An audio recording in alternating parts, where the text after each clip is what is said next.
dedicated to eastern and southern Kentucky. This is WYMT Mountain News First at 4. Good afternoon, everyone. I'm Steve Hensley. First at 4, police arrested a man in connection with the death of a 7-year-old girl in western Kentucky that shocked folks across the country. 38-year-old Timothy Madden is behind bars and is facing several charges, including murder. WYMT's Matthew Rand joins us now with the latest. Matt? Steve, Timothy Madden faces charges that include kidnapping, rape, sodomy, and murder in the death of Gabriella Doolin. Gabriella, also known as Gabby, was found dead November 14th in a pond behind Allen Central Scottsville High School after disappearing from a football game. We're told Timothy Madden is from Allen County and attended Allen Central Scottsville at the same time as Gabby Doolin's father, Brian. Police held a news conference just a few minutes ago where commanders praised the investigative team. It was due to the hard work of all these people working together as a team that brought us to where we are today, and I simply want to thank them and ensure everybody out there that you have a state police post here that is working hard. When you call, we do the absolute best that we can do, and we're working hard for you guys. Police had a few other details at this time. We do know that he is being processed at Allen County Jail and then being taken to the Barron County Jail. Steve, back to you. All right, Matt, still a developing story. Thank you very much. I'm sure a lot of folks there in Allen County very relieved this afternoon. A firefighter responding to a barn fire crashed and had to be rescued along Highway 7 South today in Letcher County. Firefighters on the scene say the firefighter was driving his personal vehicle around a curve in the Jeremiah community, hit a slick spot on the road and lost control. He eventually hit a tree, causing his truck to catch fire. He was cut from the truck. Neighbors say the curve is dangerous. They knocked all the trees down. They went through and went into that rock wall, been all over the yard. Firefighters say he was injured. He injured his leg and was flown out, but they say his injuries are not life-threatening. His name has not been released. We hope to have much more on the crash and the fire he was responding to coming up tonight at 6. It's been nearly 2 months now since the former Floyd County Sheriff John Blackburn was arrested for allegedly driving under the influence. Today he pleaded not guilty to the charges. WYMT's Alex Casper-Peak has more. Former Floyd County Sheriff John Blackburn pleaded not guilty to several charges, including driving under the influence. Some of the other charges Blackburn is facing include wanton endangerment, escape, disorderly conduct, and menacing. While in court, prosecutors asked the judge to amend the DUI charge to an aggravated DUI. Everyone was under the impression it was charged as aggravated. It was just not on the docket as aggravated. I wanted to make sure that was clear for the record, that it was an aggravated DUI second. But as Blackburn's attorney says, he plans to fight to keep the charge at a regular DUI. It's a surprise that they've brought this charge today, amended charge today. The charge did not contain an aggravator, so as you could hear, the judge has scheduled actual hearing on that for the next court date. Prosecutors tell us an aggravated charge doubles the minimum amount of time one must serve. Blackburn's next court date is set for December 18th. In Floyd County, Alex Casper-Peak, WYMT Mountain News. The assistant Morgan County attorney is prosecuting the case, so there is not a conflict of interest. The judge is also from a different county.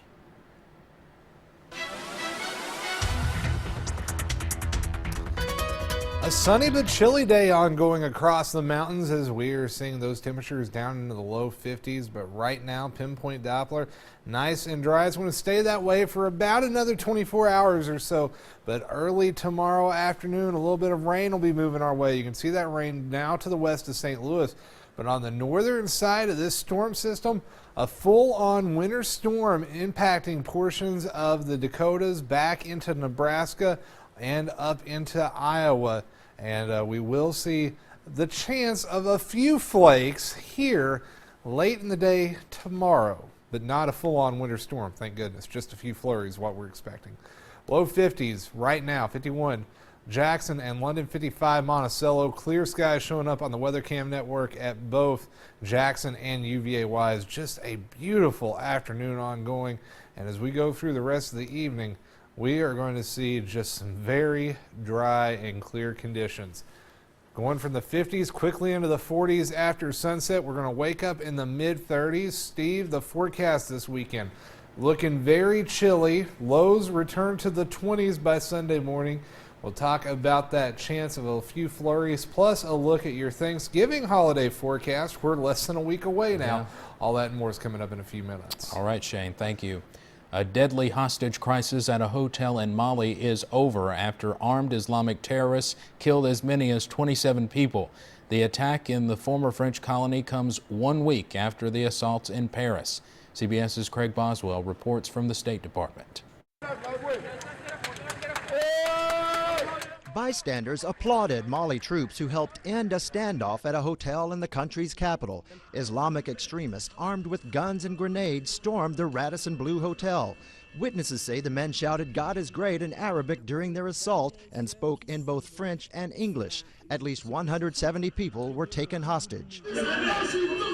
Security forces went door to door and led dozens to safety. CBS News has learned as many as 14 of the hostages were American. President Obama was asked about the siege during a meeting in Malaysia. We're monitoring the situation. 22 U.S. Department of Defense employees in the city are all safe. 5 were at the hotel at the time of the attack. French soldiers and some U.S. Special Forces helped in the operation. The upscale hotel is popular with foreigners. Employees with Air France and Turkish Airlines were staying there. 2 terror groups with ties to Al-Qaeda are claiming responsibility for the deadly siege. Craig Boswell, CBS News, the State Department. Al-Qaeda-linked extremists took over Mali in 2012. France launched a military intervention in 2013, and thousands of French soldiers remain in the country. It's been 1 week since terrorists rocked Paris with a series of deadly attacks. Parisians paused to pay tribute to the dead while the search for a key suspect was extended. The manhunt for Salah Abdeslam has now widened to the Netherlands. The Belgian terror suspect slipped away after the attacks in Paris, and French officials admit they have no idea where he is. One resident worries terrorists will hit his city again. I think it is not finished because one action, make one action and again and again and again. 130 people died and hundreds were wounded in the attacks. Many of them are still hospitalized with serious injuries. Now for the results of our latest web poll, we wanted to know if you would support sending U.S. ground troops to help defeat ISIS. More than 58% of you say yes, nearly 35% said no, and nearly 7% were undecided. We'll have a new web poll for you tonight at 6. Ex-Subway pitchman Jared Fogle woke up in a Kentucky jail this morning. Fogle arrived at the Henderson County Jail yesterday after he was sentenced to 15.5 years in prison for sex and porn charges involving children. Fogle is waiting to be transported to another facility. A jail official told our sister station in Evansville that Fogle is likely being kept in the general population. There are new details in the sex scandal surrounding the University of Louisville men's basketball team. Escort Katina Powell has reportedly met with NCAA investigators. Her lawyer told a Louisville television station that the interview was not recorded. In her book, Breaking Cardinal Rules, Powell says she and several others were paid thousands of dollars by a former U of L staffer to dance for and have sex with Louisville players and recruits from 2010 to 2014. Tonight, Coach John Calipari and his Wildcats will look to build off their double-digit win over Duke earlier this week. Kentucky takes on Wright State at Rupp Arena. UK is 3-0 all-time against the Raiders. The last time the two programs played happened back in 1998. The Cats won that game 97-75. In that game, the Cats were led by Hashimu Evans, who scored 18 points. Tonight's game tips off at 8 o'clock on the SEC Network. Now to our first at 4 pump pricer. Gas is $1.69 at the BP on the Hal Rogers Parkway in London. You can fill up your tank for $1.93 a gallon at the Speedway on Main Street in Martin, and gas is $2.09 at the Marathon on Highway 15 near Hazard. If you see a lower price in your area, send us an email to pumppricer@wymt.com. Let's head over to Wall Street now on this Friday. A good end to the week. The Dow closes up more than 91 points. Coming up on First at 4, researchers say there is a link between children taking medication for ADHD and bullying. Forecast looking much cooler as we head into the weekend, and we could even see a chance of a few flakes of snow. I'll have all the details coming up next.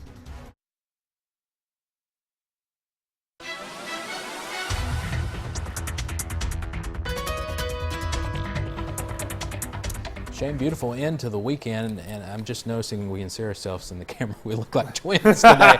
We had our Thanksgiving dinner today and shot Christmas promos, so all of us are wearing red ties. Yeah, that's why. It's definitely feeling a little festive around the WYMT studio today.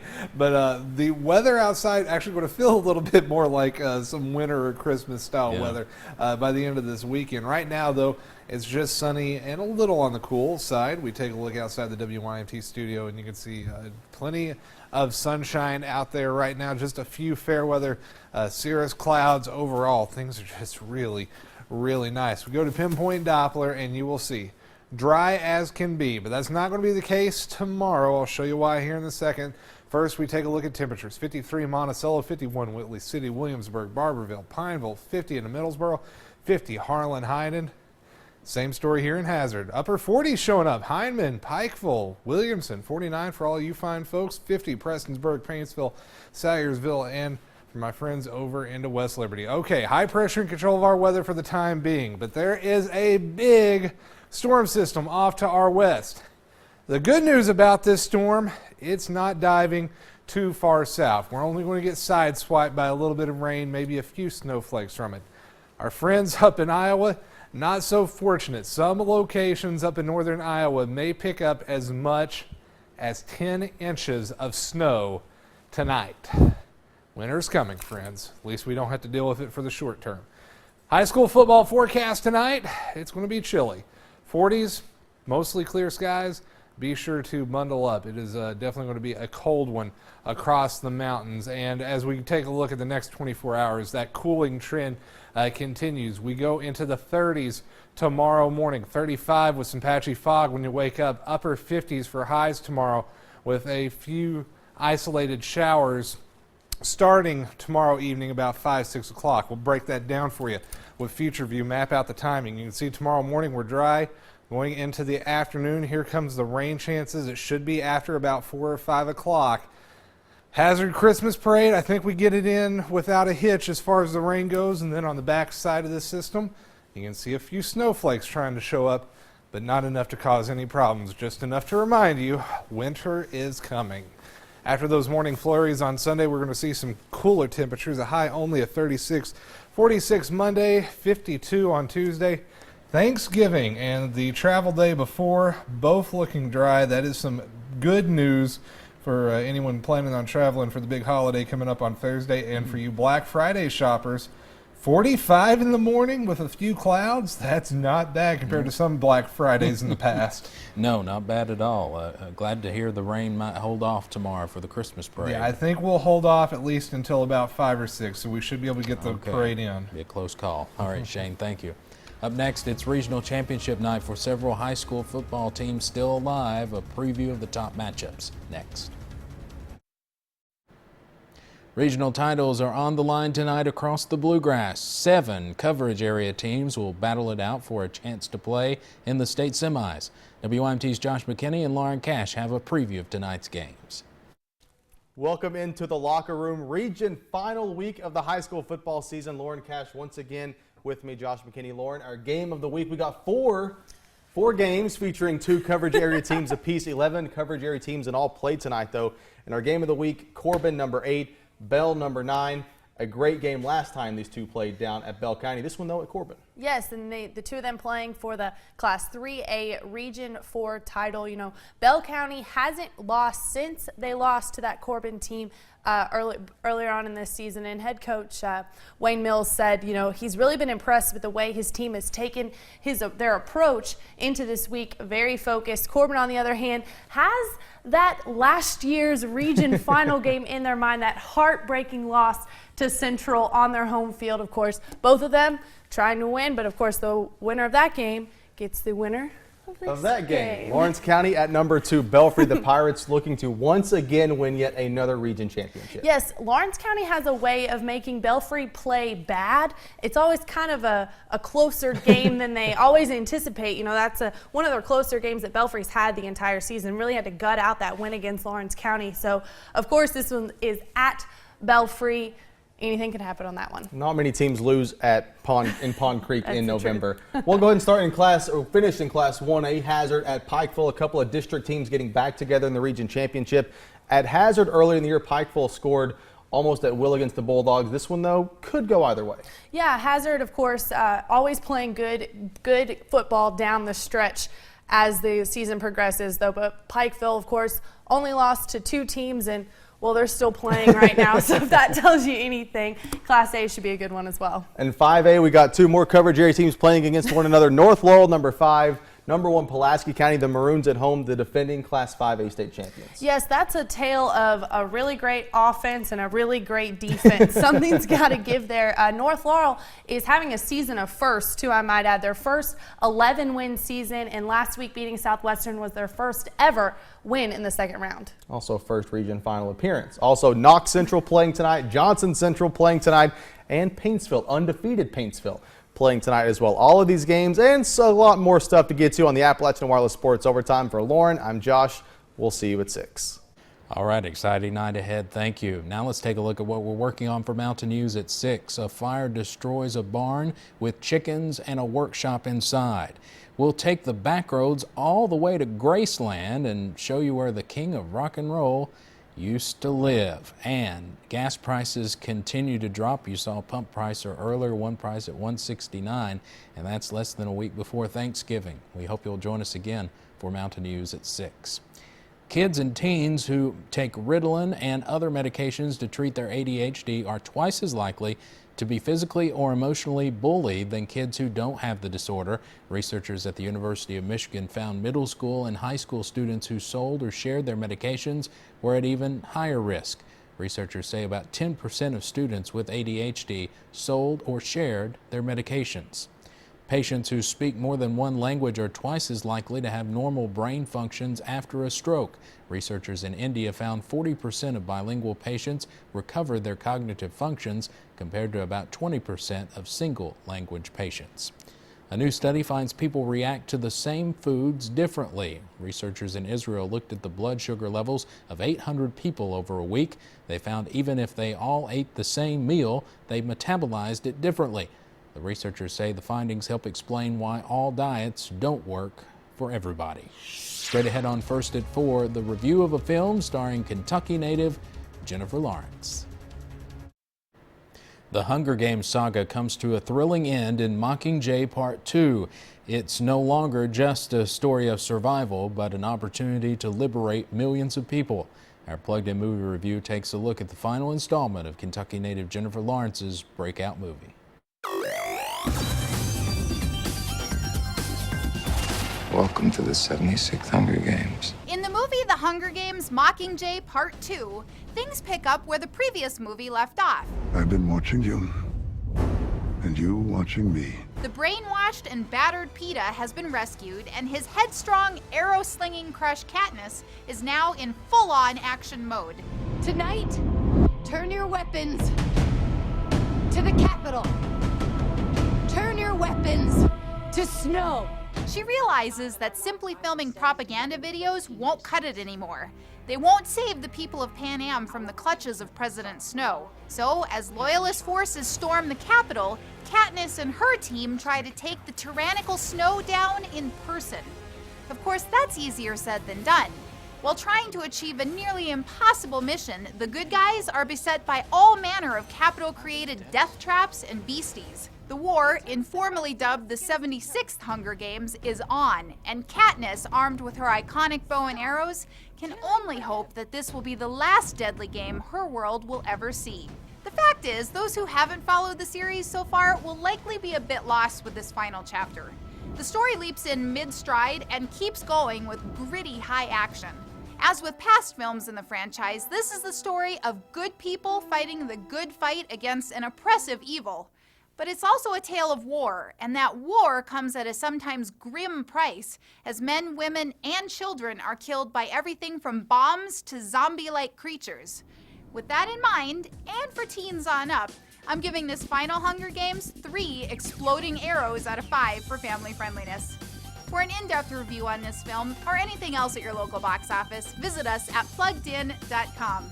Plugging you into the movies, I'm Cheryl Wilhelmy for Focus on the Family's Plugged In Movie Review.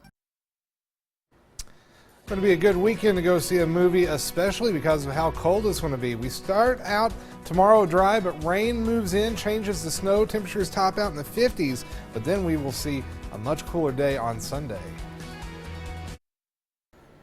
On this day in history, November 20th, 1968, 78 miners died in the Farmington mine disaster in West Virginia.